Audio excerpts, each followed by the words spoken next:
Hi, and welcome to Finding Your Way Through Therapy, a proud member of the Psychcraft Network.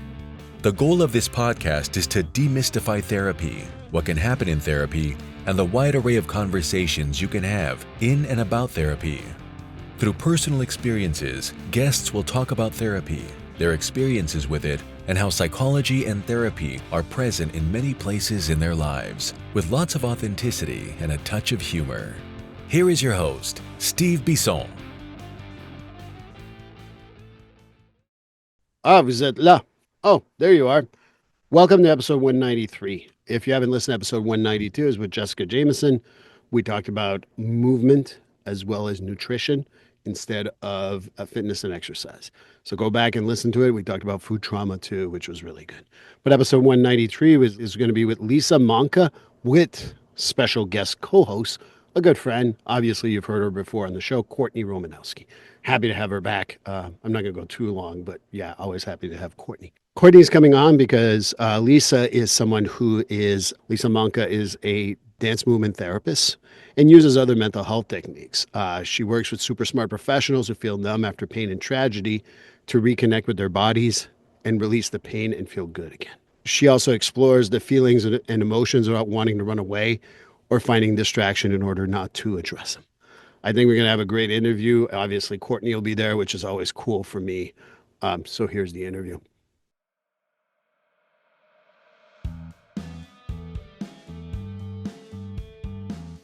GetFree.ai. Yes, you've heard me talk about it previously in other episodes, but I'm going to talk about it again because GetFree.ai is just a great service. Imagine being able to pay attention to your clients all the time instead of writing notes and making sure that the note's going to sound good and how are you going to write that note and things like that. GetFree.ai liberates you from making sure that you're writing what the client is saying, because it is keeping track of what you're saying and will create after the end of every session a progress note. But it goes above and beyond that. Not only does it create a progress note, it also gives you suggestions for goals, gives you even a mental status if you've asked questions around that, as well as being able to write a letter for your client to know what you talked about. So that's the great thing. It saves me time, it saves me a lot of aggravation, and it just speeds up the progress note process so well. And for $99 a month, I know that that's nothing. That's worth my time. That's worth my money. You know, the best part of it too is that if you want to go and put in the code Steve50 when you get the service, at the checkout code is Steve50, you get $50 off your first month. And if you get a whole year, you save a whole 10% for the whole year. So again, Steve50 at checkout for getfree.ai will give you $50 off for the first month. And like I said, get a full year, get 10% off. Get freed from writing notes, get freed from always scribbling while you're talking to a client, and just paying attention to your client so they win out, you win out, everybody wins. And I think that this is the greatest thing. And if you're up to a point where you got to change the treatment plan, well, the goals are generated for you. So getfree.ai, code Steve50 to save $50 on your first month. Well, hi, everyone, and welcome to episode 193. Co-host Courtney Romanowski. Hi, Courtney. How are you?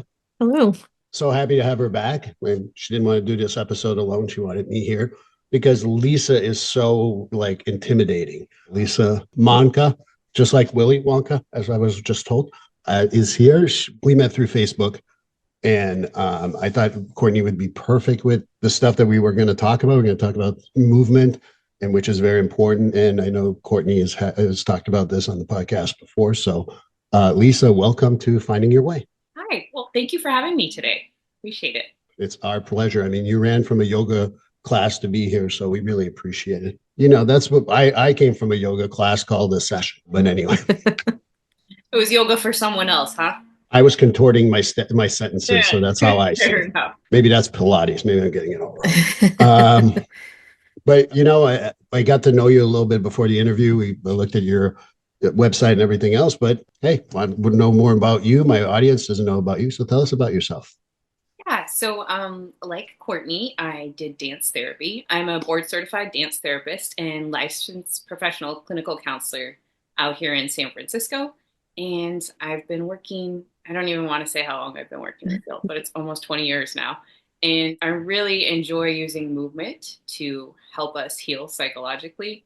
I've worked in forensic settings, so prison settings, inpatient psych, and then most recently in private practice. Wow. I worked in forensic settings for many years. I still work with my first responders. So happy that you have that experience. It was my Did you? first experience out of school, and Wow. it's almost like, where you think I'm 23, I can do anything kind of thing. And then you find out, oh, I know I can't do everything. But the experience was really good. I learned how to set boundaries really well.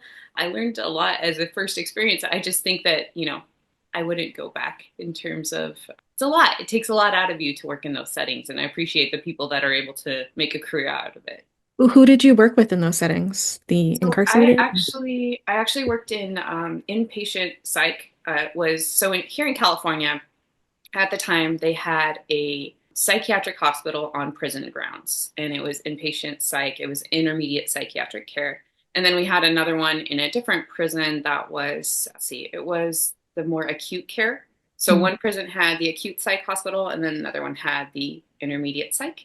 And I worked in the intermediate psych hospital, and we got clients from all over, or I should say patients from all over. So all of the prisons in the men's prisons in California sent their psych patients over to us.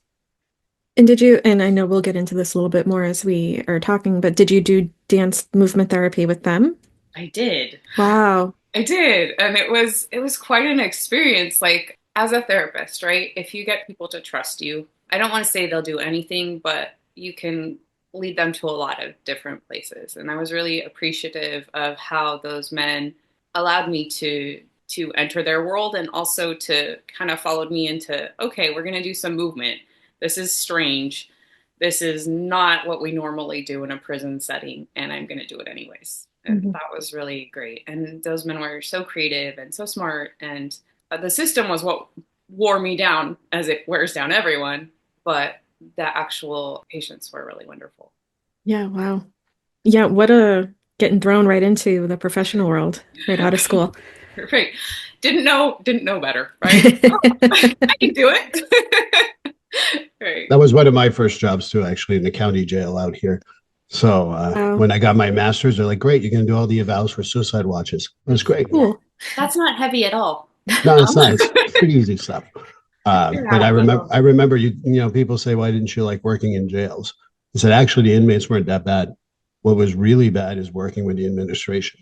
Mhm. And what you talked about, those pressures, was unreal. I joked around that they called me for they had an extraction. They have to bring in the therapist to do an eval.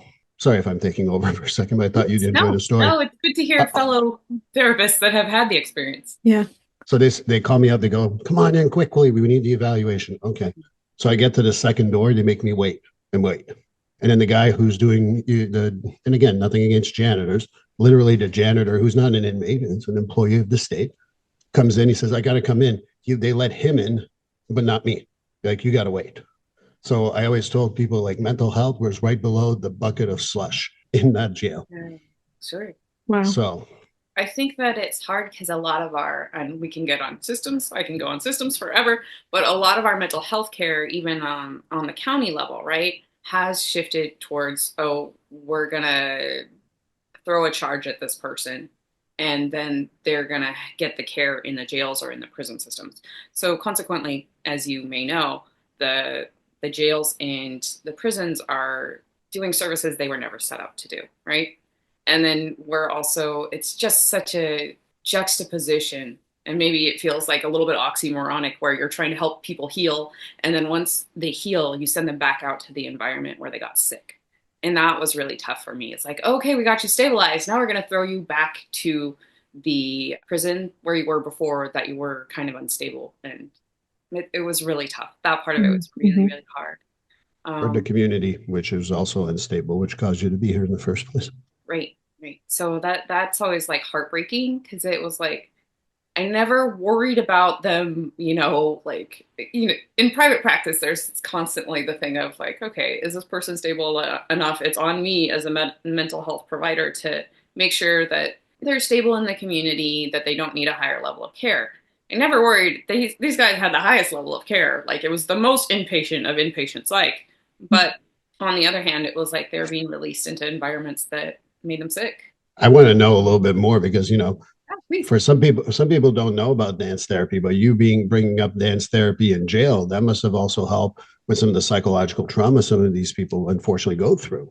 Can you tell us a little more about all that? Or Yeah. So I want to be cautious not to like, I'll speak in generalities, right? Because we want to make sure like I can't give individual cases, but I think in general, when people go to prison, and especially men, there's an emphasis on bulking up or, certain kinds of movement. And I think dance therapy allows people to be softer and exercise these parts of themselves, which if you think about a prison setting, you're constantly like, one, you're always watching your back, right? So there's like this sixth sense of what's behind me, what's going on. And then there's also just you need to look tough. You don't want to look like a target, all of these things. And I think that cuts people off from their humanity in a way. If you only move in a certain way, that becomes your identity. And I think if your identity is, I don't want to be a target, you cut yourself off from a lot. and I think it's also takes you like literally. I think that humanity is lost not only on inmates, but I think even for ourselves when we work in that environment, we almost lose our humanity. Absolutely. And I think being very young in that environment, there was a lot of focus on, well, and also dance therapy. Everyone thought it was scandalous. It was also like what I looked like, what I was doing. Oh my God, they're moving their hips, like, and it just felt the lack of education around what dance therapy was and what it brought, as well as the scrutiny that you get being a young clinician and a young female in the prison setting, quite a bit. So I think that, my solution was, okay, I'm wearing a 2XL hoodie over whatever I put on. Nobody's complaining about what I'm wearing because I have basically like a muumuu or something over me at all times because I don't want that kind of attention. But it does, even that is like, you can't appear as yourself, right? You're appearing as a version that is like, can you dress down, pretend you're not a female, pretend you're not attractive. If you're attractive, pretend all these things in order to fit into a very stifling setting. So I've had this conversation a few times with folks, both off camera and for the podcast. I've been honored to be able to interview a couple other dance therapists. And we are in this profession that if you don't know what it is, the words can sound very loaded. Dance, movement, therapy. Like, okay, so if I don't know what those things are, what am I walking into? So like when you had this first job and you're like, well, I'm going to do dance movement therapy with you guys. What did that look like? So we went from, we'll get a little technical here, but I'll explain. So we went from a Chasian model, which is a group model, right? So I think since the beginning of time, human beings have got together in a circle and danced or listened to music or been around a fire we don't want to say that dance therapists invented that because that would be just wrong. So the idea of a circle, so you can see everyone in the group, we usually do some kind of movement warm up. And as you know, Courtney, as a dance therapist, the dance part of it, I like to explain it, is not we're teaching a certain dance, not we're doing a certain dance. It's the dance therapist has the training to observe movement, right? You want to be able to see what's happening, to put the movement in their body. That's the other part. And then to think of what would an appropriate movement intervention might be. So would you like an example? I don't know if people give examples on this podcast. I think it's important. And I mean, I think that what you got, my audience, who is actually very open and have had high hopes when they had Courtney and talk about dance movement therapy. But I also work with a lot of first responders who go, what the hell is that? So maybe it would be helpful to have some examples. Sorry to jump in here, Court. So I like to give, a couple of examples. So like in the prison, say if I had someone who was like directing energy and was like punching forward, I'm doing a punching motion for those of you that can't see me. That might not be an energy I would want them or a movement I would want directed at other people. As a dance therapist, in my head, one, I have to keep moving. If I stop moving, my group falls apart a lot of the times, especially if you have more psychotic people that aren't going to do it on their own, right? They're just like, oh, you stop moving, everyone stops moving. Classic. Try and do it sometime. If you go to a dance class, watch the dance, the instructor stops moving and everyone will stop. I have to keep moving. I have to keep doing the movement, but maybe I would modify it. Maybe I would like have them punch downwards, right? So that the energy is not directed towards another person, but they still want to get maybe that aggressive energy out. And instead of saying, no, punching is bad, how can I make a movement intervention that would work well for the person to, release or discharge some of that without, harming someone else? Another example I like to give is, when you're depressed, right? Let's all do this for a second, actually. So take like a fist to your chest and imagine just someone punching you in like so. Yeah. And then just sit like that for a moment and notice, like, how does it feel? Like, can you do a lot of movement there? Can't even do a lot of breathing there. Right. Can't do a lot of breathing, right? Oh, shake it off, take it out, whatever you need to do. But from that place, right? I think of people with depression. I see that a lot, and I saw that a lot in hospitals. Like that would be maybe a movement characteristic I would see, or a movement posture, a body posture. And from there, we want to not just like bust them out of it, because that would be too much. We can't just impose a completely different movement on it. It would be a really rough transition. But we can start to think of subtle ways we can get them to change their body movement and change how they feel, right? And I love this example because almost immediately you can feel like, oh gosh, this doesn't feel good, right? And now if you take that same posture, and if it were a dance therapy class where I was trying to get people to learn about dance therapy, I'd have them walk around and be like, what's the experience of walking around like that? So by changing how we move, we change how we feel, and that changes our thoughts as well. Well, I really like that. And, you're educating me. Like I said, I'm very interested in this stuff. So really enjoy it. But, one of the things that we talked about, a little earlier, and we've talked about pre-interview is, I really don't know the relationship of dance movement therapy and trauma. I mean, to me, it seems like apples and celery, frankly. So I'm not playing dumb, I promise. I really don't know. So please help me out here, because I want to understand it, because I believe in it. Don't get me wrong. I just don't understand it.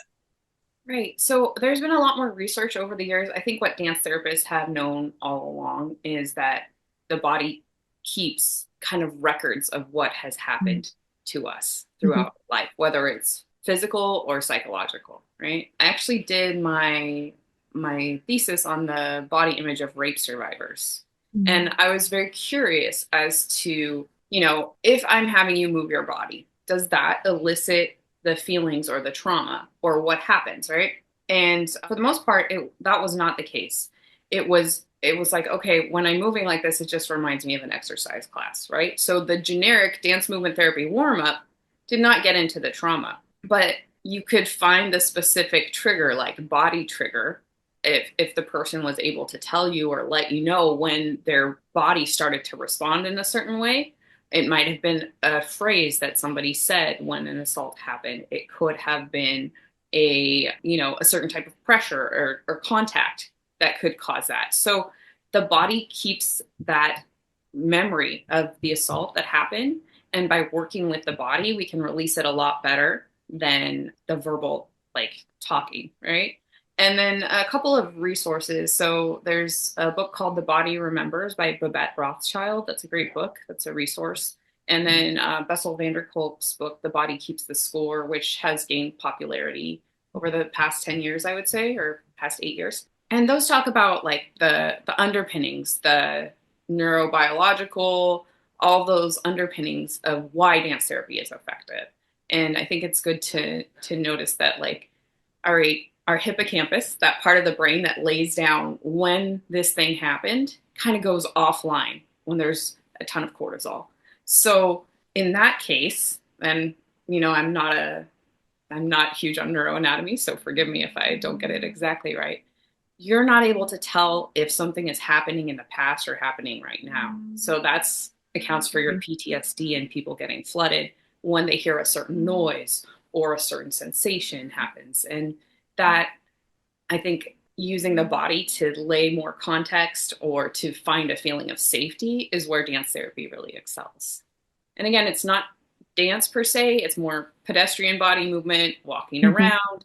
Where do you feel that in your body? What would you like to do with this feeling? Like all of these things, walking people through. And That I was a think, very succinct explanation, but I hope it got to where you were going. Yeah. yeah, It's no, I thought it was excellent. really wonderful. Yeah.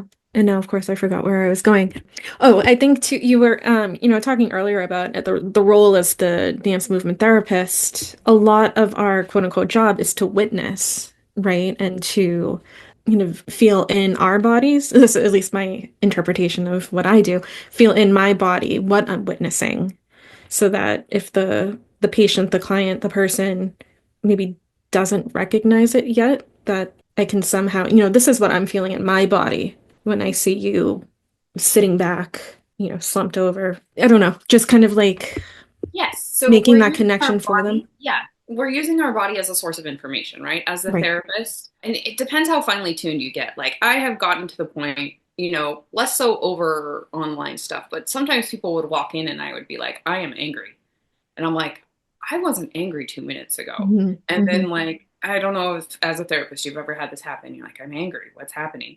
And then 2 minutes into the conversation, the client's like, I'm really upset or frustrated about blah, blah, blah. And I'm like, oh, I picked up this thing. Yeah. And that's a very subtle example. But I think we use our bodies as a way to empathize, right? If we think about mirror neurons, the same neurons fire when we witness something, like when we watch someone's movement, as when we do the movement ourselves. Like, I watch you throwing a baseball, Courtney, and it's like this, I'm throwing a baseball. Mm. But the other part of it is if you can get into your body, which dance therapists can, and kind of replicate movement and mirror movement, then we get another, like, I would say a kinesthetic, like a bodily empathy that maybe, other therapists have less access to. Well, I certainly don't have access to that, so it's always good to hear that what it does, because again, it's not ignorance on purpose. It's I don't know. I think, and it's okay to not know. I appreciate, like, when people want to, like, to be very frank with you. When I got into the field, I was like, there's art therapy in the world, there's music therapy, there must be dance therapy, right? So I typed it into Google, and that's how I found my future profession. Hmm. So I found the American Dance Therapy Association. And I was like, oh, I still don't know what this is, but I'm going to apply for grad school. And that tells you a little bit about of my personality, where this is a big whim and I'm going to go for it. And I ended up loving it. But even truly, like, up until the first semester, I'm like, I'm not exactly sure how dance therapy works. And it also feels like it's a little bit nebulous or a little hazy, right? Hmm. Hmm. Because, we like really concrete things, but dance as an art form isn't concrete. We're watching something, we're moving. It's not like I produced a piece of music or a piece of art. And I think that's also a little bit of the part that gets hard to translate is, hey, this movement thing, yeah, I get that it helps, but what's the concrete thing that I see? And that can be hard to define or explain. I feel like over time I've gotten a lot better vocabulary, and I've gotten so used to going between, psychological language and the dance therapy language that I can give a pretty good representation. That takes time too. Absolutely. Absolutely. And then when you're partnering dance movement therapy with trauma work, you Mhm. know, from my experiences, trauma is hazy in itself as well for each person. So, Yeah, and I think the words I use with you guys, you're therapists, right? But I'm not gonna go to a client necessarily and be like, "We're working on your hippocampus and laying down new memories," and yeah, it's too much. It's too much. mhm. It's like, slow down, breathe. What are you feeling? Where do you feel that? Like, just getting them connected, and it's a lot softer and it's a lot less intellectual than how we're talking Yeah. about it right this moment. And I think that that's the other part too, is when you deal with a lot of trauma and dance therapy stuff. I mean, for me, one of my first visits to my therapist was because of trauma stuff that went on in my life. And one of the standard questions here on our podcast is to ask if someone's been in therapy before. So, Lisa, have you ever been in therapy yourself? Absolutely. So I've been in therapy for many years. Most recently, I've done more attachment work. And I think that has been helpful. Um, So I found Diane Poole Heller's work, and we could talk a little bit more about her work, but she did somatic experiencing with Peter Levine for many years. And then she kind of branched off and did, attachment work, helping adults repattern their attachment. Like, even today, if you go read Psychology Today and it's like you have an anxious attachment and you read about anxious attachment, it's like, you're screwed. Studies say that you can't fix this. Sorry, your mom or dad was inattentive or very in flux with how they were as a caregiver. Mhm. And that's not very hopeful, nor is it true. But I guarantee you can go read it and it's like, well, 30% or some 30% of anxious attached people can't find someone, or like you find all this stuff.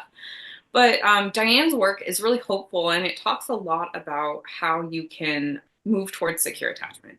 And all of us want to move towards secure attachment. Our attachment adaptations are there because that was the smartest way we could figure out as a baby, as a child, to get our needs met.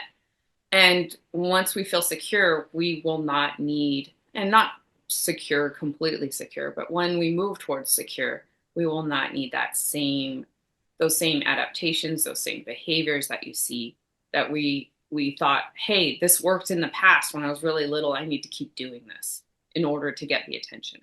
Well, I like that, and you're right. I mean, well, I don't read the internet too much because pop psychology has really ruined our field, if you ask me, because everyone's narcissistic and everyone's neurodivergent and everyone is, and I'm done with that stuff. But that's just it's my podcast. I can say whatever I want. But you talked a little bit of the attachment stuff, and I know one of the things we talked pre-interview was we talked about dynamic attachment, repatterning. Sorry, second language.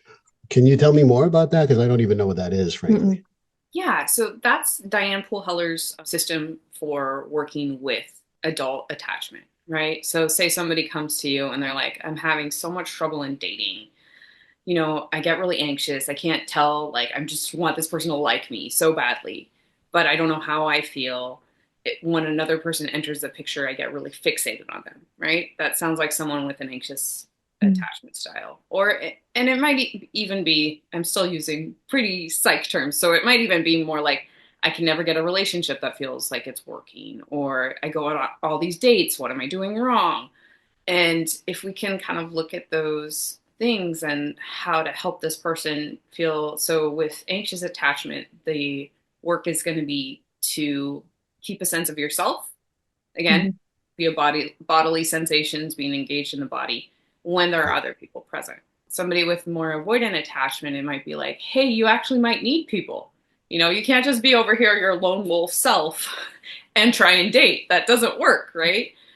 Can you learn to, tolerate and eventually enjoy the presence of others and find it, it's not a scary place. You don't have to rely just on yourself all the time. But she has specific work that really engages people and kind of repatterns the nervous system and that way of going towards or away or coping when in relationship. Yeah, I've always had trouble understanding the whole attachment thing too. And when I remember even in class when we would read about it, it sounded so like, oh my God, how am I going to help anyone with these type of patterns of attachment? So I appreciate this explanation. It makes a whole lot of sense to me. Thank you.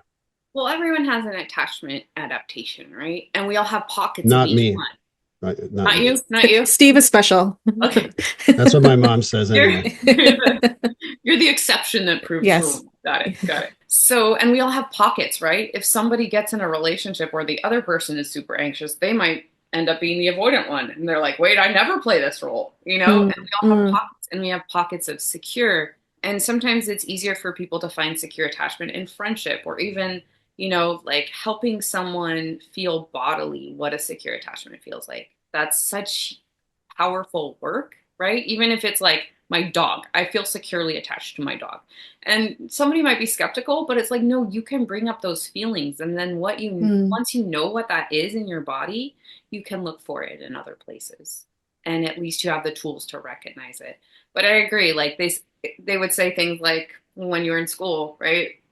I'd be like, well, just having the safe therapeutic presence is going to help with attachment. And it does to a degree, but it's good to have an actual system and an actual way of engaging that helps people address that.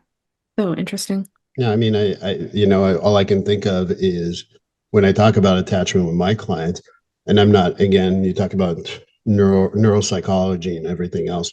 I talk about creating new patterns in your brain so you can get to that point.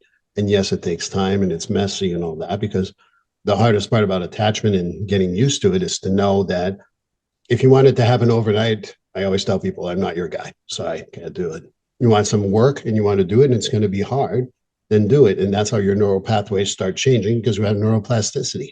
And that way you can change from your midbrain, your monkey brain, whatever you want to call it, and reacting that way to more of a cerebral cortex reaction, so that it can create, for lack of a better word, secure attachment. Right. And I think that's the part that's really like, my dance therapy training and then like the somatic experiencing and then just being in the body, right? If you can get a sense of safety, then the prefrontal cortex comes back online. That cerebral, like, oh, I can think about this now. But before then, it's just like there's a lizard running the show back there. Your little lizard brain is running the show, and it's really hard. So I think that's one of the beauties, is getting people embodied really does help work with trauma, whether it's developmental trauma and the attachment work, or whether it's other kinds of psychological trauma and using dance therapy. Having conversations like this always, makes me feel like how could we not use dance movement therapy for trauma? Because it's all in the body, It right? is.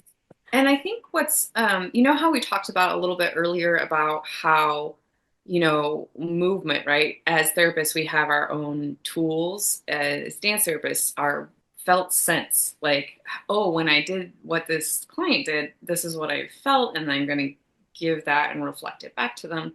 I think one of the interesting parts, and I want to bring this up, is just as dance therapists, we have to look at where our movement bias is too, like what feels good. Just like as therapists in the field, right? You asked if I went to therapy. Yes, absolutely, I went to therapy, because if I didn't, we would, I wouldn't know where the things are that trigger me. And when somebody's talking about something, all of a sudden I'm like, why do I feel like crying?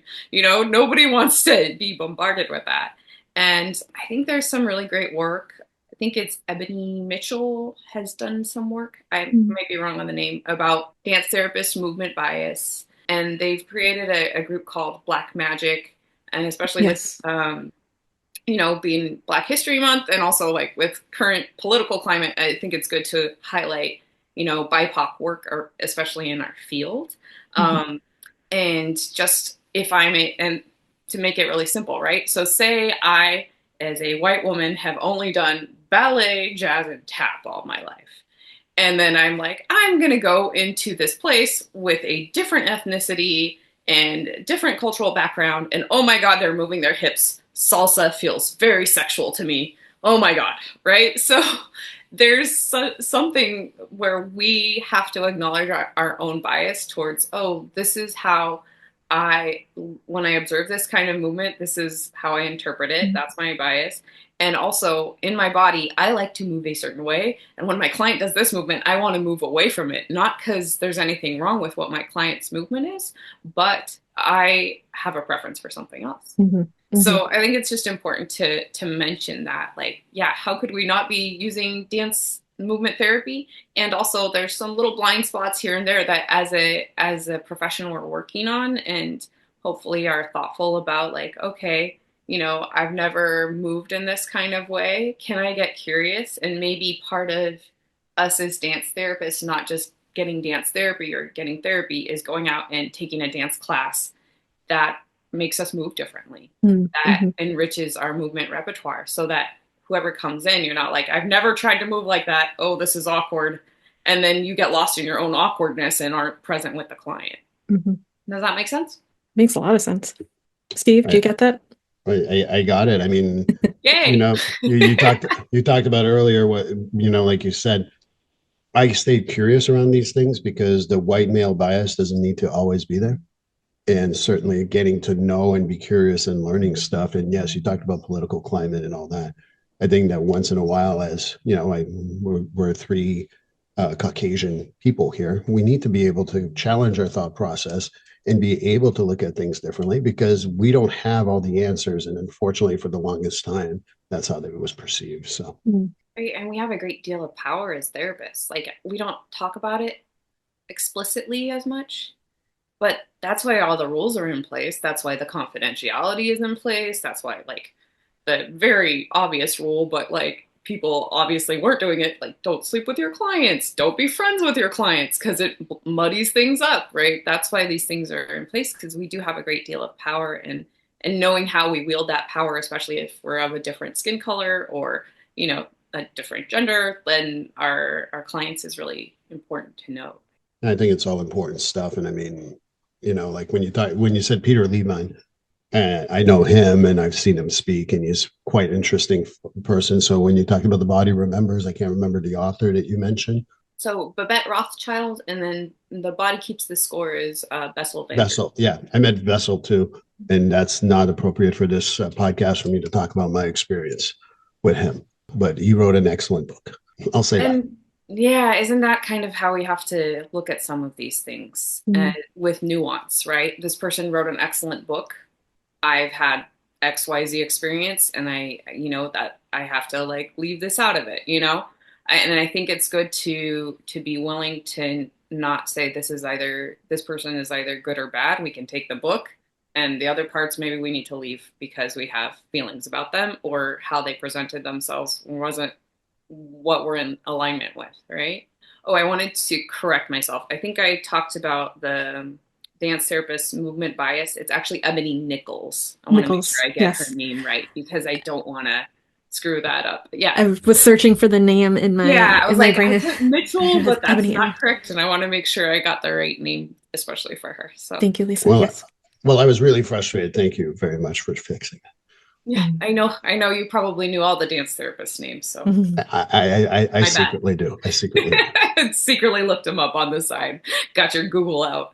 I got my Google on the other side here, actually. So I've been just fact checking you since the beginning. Well, it would be interesting to hear more about what, like I know that we all do things as therapists that are pretty unique, and I like to showcase that when we do our podcast. Can you tell me more about, the stuff that you're putting out in the world right now? Yeah, so I have my private practice, and you can find that under my name. It's lisamanca.com. And then I have also, I'm starting to do workshops for schools, like dance therapy workshops, and for institutions like companies. And I think it's great for like a wellness perspective, and especially if they're looking for ways to get their employees embodied and feeling better and work on workplace retention. That's another thing. Like, you have to have employees that recognize when they're burnt out, but if they're not aware of their bodies, they're not going to recognize that. So I'm doing more dance therapy workshops than ever. And obviously, when we do a dance therapy workshop, it's not therapy per se. We're using dance therapy techniques, but it doesn't count as therapy, because you don't want to have therapy with Joanne from HR and then go back. That would be really awkward. So it's more of a wellness approach than anything, right? That would be very awkward. It's like, oh, I know all about Joanne's stuff now. Let me tell you. And you're like, we don't want those dynamics in the workplace. We want to keep people's privacy. So it's using dance therapy techniques. I call them dance therapy workshops, but for different companies and schools. And I've really been appreciating doing that. Great. And how would we reach you for any of these things? My website's probably the best. So lisamanca.com, and my last name is spelled M as in Mary, A, N as in Nancy, C as in Charlie, A. Perfect. And it's a great website. I checked it out. Oh, good. I'm glad you liked it. I've been blogging. Oh my gosh, so much blogging. Oh, good for you. Read my blogs. Be like one of the 3 people. It will make me very happy. Awesome. But no, I didn't read the blogs. I'll be honest. I did see your website quickly, and I thought it was really good. And it's awesome that you're putting that stuff out there. I think the hardest part is to realize that, I had this conversation with another therapist recently. I'm not in competition with any therapist in this career, in this world, because we all have different gifts that we can bring. And, truly, that's what I appreciate of all the therapists. And I really appreciate what you do. Thank you. Yeah. And I think likewise, it's always good to have the mindset of I think maybe where you can tell a younger therapist from an older therapist, the older therapist is like, I'm not for you, that's okay. Yeah. Right. And Yeah. letting clients go. And I appreciate that you guys doing therapy podcasts, and especially in a thoughtful way, because, we got so much stuff. We got TikTok, we got Insta, like everyone's spouting psychological knowledge. And it's good to have sources for people to go to that are actually, thoughtful and trying to get experts and, being smart about who you're putting on. And I really appreciate that. So thank you. Well, probably wasn't the first times this year I've been called smart. So thank you. I appreciate that. Always got it. It's January. That's pretty good. Hey, February. It's February. oh, February. Sorry, you missed January. Maybe next month too. And I'll break a wall for my audience for a second. We are actually, it's going to be released in February, and we are recording this in February. So I'm breaking a wall here. I just want, we got to, the fourth wall went down. Okay. when we're done with the interview, I'm going to do an orientation test with you, because I'm very concerned right now. And for all our therapist friends listening to this, you got the joke. I know. My name's still Lisa, though. I got that. What day of the week? Whatever month it is. No, you pick. Go ahead, Steve. All right. Well, on that happy note, I need to look at how we get us. I don't know how it works in San Francisco and call the authorities to get you hospitalized. But otherwise, you can go to our website. She'll be available there. Okay. Thank you. But Lisa, thank you. I really appreciate Courtney. Always good. Yeah. Loved being on again, Lisa. It was wonderful meeting you. Yeah, you too. Take care. Well, that completes episode 193. Courtney Romanowski, again, just a great co-host. Thank you. More importantly, Lisa Manca, thank you so much. I hope you go check her out. LisaManca.com. I'll put it in the show notes, and it was a great interview. I hope you guys enjoyed it, and I'll see you for the next episode where we're going to talk about the rebranding. Please like, subscribe, and follow this podcast on your favorite platform. A glowing review is always helpful. And as a reminder, this podcast is for informational, educational, and entertainment purposes only. If you're struggling with a mental health or substance abuse issue, please reach out to a professional counselor for consultation. If you are in a mental health crisis, call 988 for assistance. This number is available in the United States and Canada.